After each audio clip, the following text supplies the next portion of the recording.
देखिएगा ये आपका सिलेंडर है, बेलन है ना। तो बेलन का जो आयतन होता है उसका सूत्र है पाई are square H.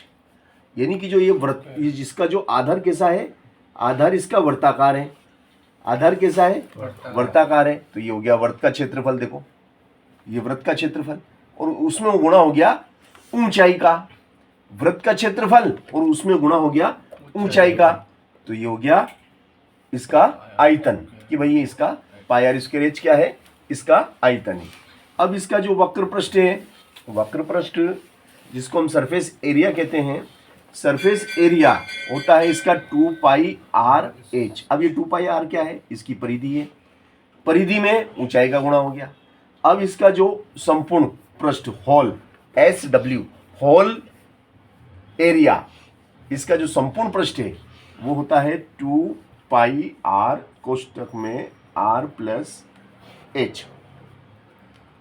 2 pi R मतलब 2 पाई आर। ये जो वक्र पृष्ठ है ना, इस वक्र पृष्ठ में क्या हुआ कि आधार का क्षेत्रफल और शीर्ष का क्षेत्रफल, क्योंकि इसके दो शीर्ष कैसे हैं, इसके सिरे कैसे हैं, इसके सिरे वर्ताकार है। तो वृत्त का क्षेत्रफल और वृत्त का क्षेत्रफल, एक वृत्त और एक वृत्त, तो दो वृत्त हो गए। तो इसमें क्या हुआ, ये जो वक्र पृष्ठ है ना 2 पाई आर एच, इसमें ये वृत्त का क्षेत्रफल क्या हो गया पाई आर स्क्वायर, और ये भी प्लस पाई आर स्क्वायर। तो पाई आर स्क्वायर दो बार है, तो अपन दो बार नहीं लिखेंगे, अपन यहाँ 2 लगा देंगे।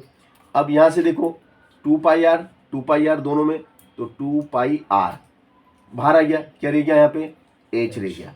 यहाँ पे आर 2 बार है, एक बार आ गया ये क्या निकल गया, संपूर्ण पृष्ठ।